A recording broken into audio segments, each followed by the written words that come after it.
السلام علیکم ورحمۃ اللہ۔ متفقن علیہ حدیث ہے کہ ان اعظم الناس اجرا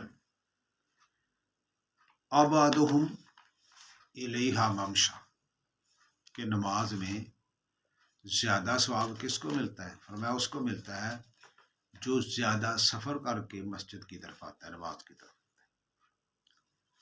دیکھیے ہمارے یہاں جو نمازی دور سے آتے ہیں وہ بعض دفعہ سستی بھی کر جاتے ہیں، بعض دفعہ شیطان کو بہکا بھی دیتا ہے تیرا سفر بڑا ہے، لیکن جتنا زیادہ دور سے آئیں گے سعادت اور نیکیاں ثواب بھی اتنا ہی زیادہ ملے گا۔